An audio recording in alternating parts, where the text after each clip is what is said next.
네, 이번 시간 취업의 달인 시간입니다. 네. 왠지 재밌을 것 같아요. 네, 달인이니까요. 네, 아주대 신상훈 겸임 교수님과 함께하겠습니다. 어서 오세요. 네. 반갑습니다. 네.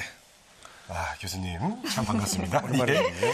자, 취업의 달인이 되기 위해서는요, 신 교수님이 이렇게 하라고 팁을 딱 주셨어요, 저한테. 뭐요?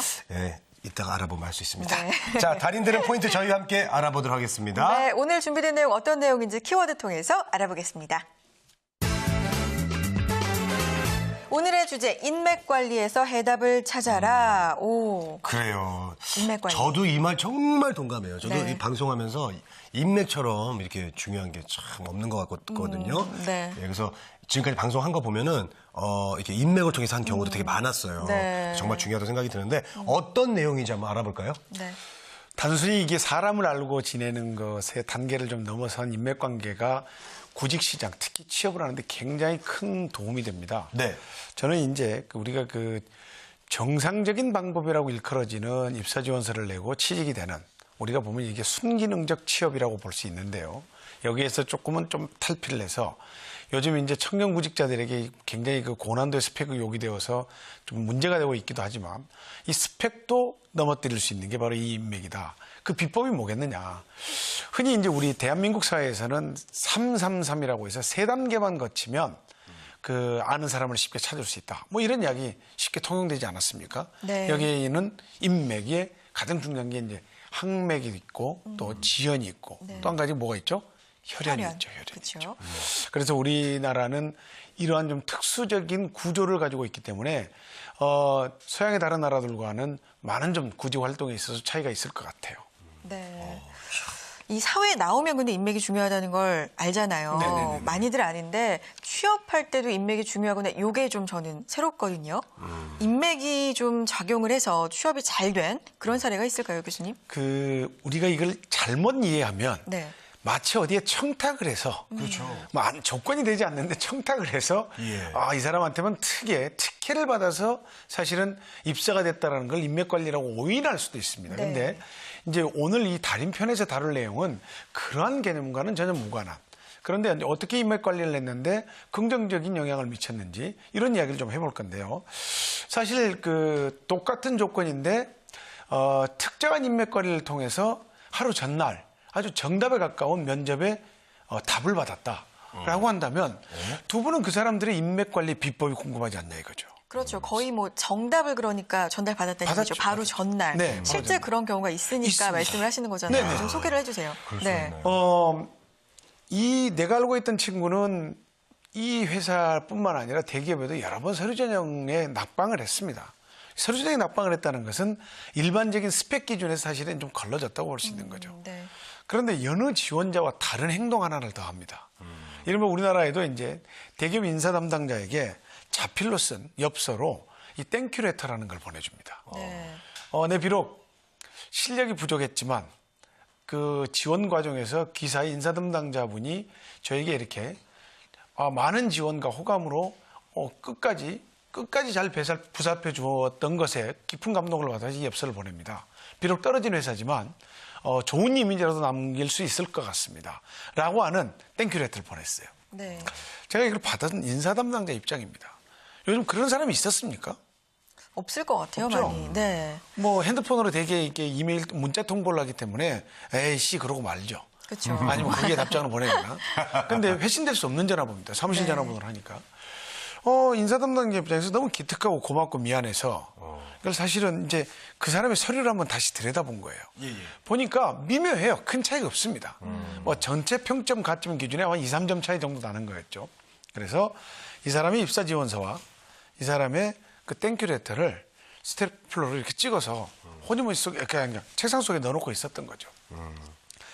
근데 다 채용을 했는데 이 결혼이 생긴 겁니다, 갑자기. 그러니까 10명을 뽑으려고 했는데 뭐 5분이 오지 않아서 예기치 않은 결혼 때문에 추가 채용을 해야 될 상황인데 가장 기억에 남는 사람이 이 사람뿐이 없었다는 거죠. 그래서 다시 연락을 해줬어요.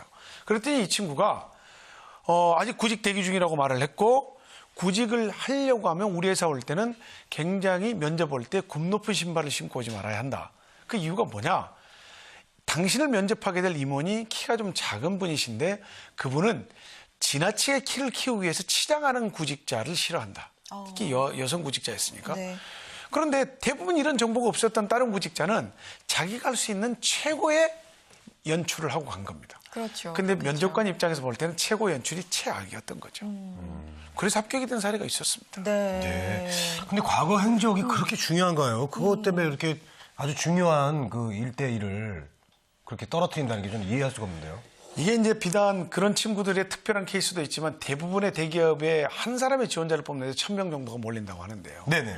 이 1,000명 정도 중에 최종 엄선을 하죠. 그래서 한 복수로 한 4명이나 5명 정도. 그런데 이제 바로 면접 진행을 하려고 했는데 해당 부서장이 잠깐 스톱을 해줬죠. 미뤘습니다. 뭐를 하려고 했냐? 바로 우리 재고남 씨가 지적을 했던 과거 행적을 확인하기 위해서입니다. 그러니까 경력자들은 전직 회사에서 어떠한 영향이나 평가를 받았는지가 굉장히 중요하죠. 네. 그런데 아쉽게도 이 4사람이나 5사람이 해당자가 없었습니다. 그러니까 같이 데리고 일했던 사람이 좋은데요. 그러나 라는 어떤 반의적인 개념의 레퍼런스를 전달하면 받아들이는 사람 입장에서는 쓰기 힘들다는 거죠. 그렇겠죠. 정원 씨도 후배 MC 누가 굉장히 그 출중한 MC를 하나 추천받았는데 네네. 본인이 생각하는 여러 명 중에 물망을 올렸습니다. 예. 추천을 했어요. 예. 하려고 할 때 일을 잘하는 사람, 성실한 사람을 추천했단 말이죠. 예. 근데 상대적인 사람이 크로스를 해옵니다. 그 사람 어땠냐고 물어볼 때. 네. 본인이 일을 했던 사람들 같은 경우에는 긍정적인 평가를 하지만 옆에 사이드에서 봤더라도 한 가지라도 오점이 있으면 사실 끝까지 긍정적으로 말해줄 수 있나요? 조금 그거는 솔직히 힘들 것 같아요. 힘들죠, 예. 힘들죠. 그래서 왜냐면 왜 힘들다고 말하냐면 내가 추천한 사람이 일을 잘못하게 되면 나의 레퍼런스도 맞아요. 나빠진다라는 경우 때문에 그렇습니다. 그렇죠. 그래서 경력자들이 이게 굉장히 중요한 문제입니다. 네. 완전 뭐 FBI네요. FBI. 맞아요. 뒷조사 다 하고. 근데 회사에 이렇게 정상적으로 경력이 있어서 뭐 몇 년간 일을 했던 회사원이 아니더라도 뭐 신입으로 이제 지원을 하는 경우라도 아르바이트 경력이 있을 수 있잖아요. 그런 경력도 중요하다 말씀이시죠? 굉장히 중요합니다. 굉장히. 우리가 이제 아까 그 앞서 방송 코너에서도 그런 이야기를 했죠. 정직 채용 전환 비율이 몇 프로냐. 네. 근데 사실 아르바이트를 하는 단순 직군의 청년 구직자들 입장에서는 조건이 굉장히 큰 관심을 가집니다. 내가 아르바이트를 하면 과연 정식 직원으로 전환될 수 있습니까를 가장 첫 번째 물어보는 거죠. 그런데 이에 대한 답을 해주는 회사는 전혀 없습니다. 네. 뭐를 보겠나요? 4개월 동안, 3개월 동안 아르바이트 생활을 보는 거죠. 끊임없이 진지하고 능동적이고 적극적인 자세로 회사 생활에 임하느냐. 실제로 이제 이 아르바이트를 냈던 친구 중에 굉장히 이채로운 친구가 있었는데 중국에서 우리나라로 유학 온 유학생이었습니다. 네. 그런데 이 친구가 대기업에 정식 직원으로 발탁이 되는 케이스가 있었던 거죠. 네. 알만하면 다 알 건데 제가 L패션이라고만 할게요. 네네네. L패션인데 예.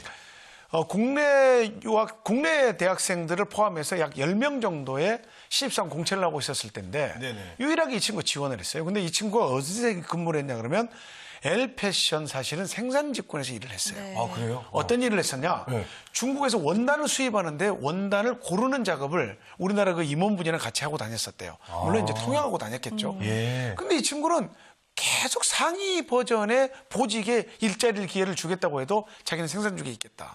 근데 이유가 있었던 거죠. 생산직에서 이 제품의 원가라든지 제품의 기능적 질을 알지 못하면 어떻게 회사의 전면적인 구조를 파악할 수 있겠느냐. 그래서 이 친구가 그걸 고집했던 게 이 상사의 눈에는 정확하게 든 거죠. 여러 구직자를 물리칠 수 있는 가장 중요한 배경이었던 겁니다. 그래서 아르바이트의 레퍼런스도 정식 채용이 될 때 아주 중요한 작용을 한다.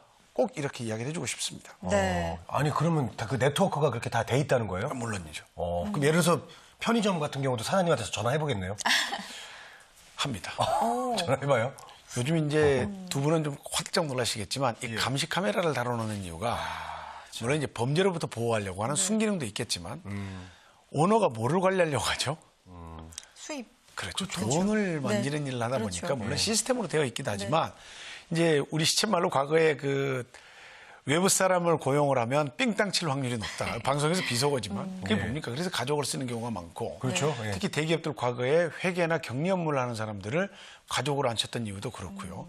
과거에는 특정 대기업은 그 직무에서는 관상쟁이를 배석해서 봤다고 하지 않습니까? 그런 경우 있었다고 많이 하죠. 들었죠. 네. 근데 그게 실화랍니다, 실화. 그래서 이 관상을 보고 저 사람이 돈을 보고 호시탐탐 어떤 뭐 사욕을 차리겠는지는 그렇고요. 특히 금융권에서 연봉이 센 이유가 여러분 두 분들은 아십니까? 업무 강도가 세서? 금융권. 네. 큰 돈을 만져서? 돈을 다루기 때문에 아무래도 이 돈 사고가 일어날 확률이 높다는 그렇죠. 거죠. 그래서 연봉을 좀 많이 주는 케이스입니다. 물론 이분들은 업무 강도가 세기도 하죠. 네. 그래서 시쳇말이 있습니다. 이 금융권에 종사하는 분들에게는 돈을 많이 주지만 돈 쓸 시간도 주지 않는다. 그런 이야기도 나누는데 네. 그래서 이게 직무나 업무에 따라서 이게 조건이 조금씩은 다른 이유도 바로 그런 이유가 있습니다. 네. 자, 그러면 인맥 관리하는 팁을 좀 알아보도록 하겠습니다, 교수님. 예, 어떻게 좀 관리를 좀 잘할 수 있을까요? 국문과 학생들 이제 기계공학과, 건축학과, 무역학과 학생들과 교류를 해라. 네. 특히 이제 타대학 학생들과도 인연을 좀 만들어라. 뭐 이런 이야기를 하는데 네. 얼마 전 브랜드 마케팅 전문 잡지 회사에서 주최한 그 대학생 모임에 대학생 마케팅 연합 동아리 이제 10개 팀의 대표들이 참여를 한 어떤 일종의 컨퍼런스가 있었습니다. 제가 여기 심사를 갔는데 네네. 놀라운 것은 그들 전부가 명함을 건네면서 이제 인사를 했습니다. 그러니까 대학생들이 자기 명함을 가지고 있다는 것은 자신의 이력과 프로필을 이 한 장의 명함으로 관리를 하고 있었다는 거죠. 그리고 명함 뒤에는 현재 기업과 함께 하고 있는 마케트 프로젝트명이 기재되어 있었고요. 그리고 전국연합이기 때문에 이들의 인맥은 거의 전국 각지에 널리 퍼져 있었습니다. 그래서 같은 또래의 인맥을 알고 있다는 것은 어떠한 구직 상황이나 어떤 나중에 사회생활을 나가더라도 굉장히 많은 다양한 활용을 할 가치 있는 인맥이 있다는 거죠. 그렇기 때문에 이게 기업의 실무진과도 인맥을 쌓고 있기 때문에 이런 다양한 활동을 하는 것들은 굉장히 중요한 잣대가 되고 있다는 겁니다. 네. 알겠습니다. 저도 선혜 씨한테도 잘해야 되겠다. 왜요? 인맥? 네, 인맥 때문에 선혜 씨가 어느 날 갑자기 방송국 국장이 될 수도 있잖아요. 그럼요. 뭐. 사람 일 어떻게 되시고. 꼭 저 좀 계속 써줘요. 예. 네, 알겠습니다. 잘하세요. 네. 미리미리 인연을 잘 만들어 둬야겠네요. 네. 인연이라는 것이 저는 우연히 인연이 만들어지지 않는다고 봅니다. 인연과 우연은 필연적이고 의도적인 것이다. 사실 우연을 과장해서 우리 어제 뵀었죠? 그 자리에 그대로 또 가는 겁니다. 그것은 우연을 가정해서 인연을 만들기 위한 자기 노력이 들어가 있다는 거죠. 여기에 인맥 관리에는 자기 노력이 굉장히 중요하다는 거죠. 비단 우리가 이제 그 동아리 활동하면 뭐 라틴 음악 댄스, 그다음에 음악 동아리 이런 것도 있지만 이 인맥을 활용한 구직에 성공한 케이스 꼭 있다고 말씀드렸습니다. 대기업은 요즘 이 동아리 활동을 굉장히 장려하고 있습니다. 왜냐하면 직무 만족도가 떨어지는 사람이 중도 탈락자가 높기 때문에 이 중도 탈락률을 방지하기 위해서라도 사내 동아리를 많이 활용하고 있는데 대부분이 운동과 뮤직, 음악과 관련된 동아리입니다. 그래서 음악 동아리에는 멤버, 특히 이게 보컬 같은 경우에는 한 사람이 빠지면 음악이 이루어지지 없어요. 그래서 꼭 이게 미끼 아닌 미끼로 되어서 회사가 만족스럽지 못한데도 이 동아리 때문에 못 나가는 사람이 있다는 거죠. 그래서 이 상시적으로 이런 기능적인 활동을 통해서 자기가 하려고 하는 직무하고도 연관시켜 놓으면 굉장히 큰 도움이 될 수 있다는 이야기를 합니다. 네, 알겠습니다. 이 취미를 통해서 인생을 좀 즐겁게 살면 일도 열정적으로 할 수 있을 것 같아요. 또 다른 팁 없을까요? 물론 이제 그 취미 활동도 중요하지만 이 취미 활동을 넘어선 자기만의 특별한 개인적인 취향 활동도 필요하다. 우리가 그래서 취미를 논할 때는 개인의 흥미가 취미 영역과 굳이 매칭되지 않아도 된다. 그래서 저 같은 경우에는 개인적으로 주말에 꼭 하는 게 이제 스포츠, 운동입니다. 사실 그 재곤 MC는 제가 볼 때 운동을 꼭 해야 될 뿐인데. 예. 혹시 주말이 있으세요? 주말에요? 네. 주말이 좀 불규칙하니까요. 제가 일이 있을 때도 있고. 스케줄 때문에 그렇다는 그렇죠. 거죠. 예. 그런데 주말이 불규칙함에도 불구하고 규칙적으로 뭔가 하나를 하려고 하는 활동이 있습니까? 없습니다. 지금 급 고개를 숙이시고 예. 부끄러워하시는데요. 사과합니다. 특히 있어야 여성은 되죠. 꼭 이 활동이 있어야 합니다. 어떤 활동이 있죠? 저는 그냥 혼자 운동 가끔 하는 거 말고는 없어요. 별 도움 안 돼요? 네. 혹시 그 운동이 땀방울이 맺힐 정도의 그쵸. 운동입니까? 헬스클럽. 네. 그러면 그 주말에 보내는 그 활동은 굉장히 중요한 액티비티한 활동입니다. 아까 보니까 그 취미 활동을 넘어서서 뭐가 중요한 팁이 있냐고 물었는데 땀을 흘릴 정도의 운동을 하는 것이야말로 엄청나게 중요한 자산 관리가 될 수 있다는 거죠. 물론 헬스클럽에서 운동을 하는 사람들과 만나라는 것은 아닙니다. 그러니까 자기가 운동을 한다는 것은 건강한 에너지를 발산한다는 거죠. 그래서 이 주말은 주말대로 평일은 평일대로 그 개인적인 취미 활동 영역을 좀 구분해 줬으면 좋겠다. 그래서 요즘 직장인들이 밤이 없는 직장 생활을 하고 있다는 게 바로 이 야간의 활동 때문에 그렇습니다. 네. 그 야간 활동도 이 취미만이 아니라 일의 연장선으로 참 중요할 것 같아요. 같아요, 정말. 그렇습니다. 네. 예. 오늘 신상훈 교수님과 함께하는 취업의 달인 시간 인맥관리법에 대해서 알아봤습니다. 인맥관리 잘하면 정말 성공 취업으로 갈 수 있을 것 같습니다. 네. 지금까지 신상훈 아주대 겸임 교수님과 함께했습니다. 오늘 고맙습니다. 감사합니다. 네.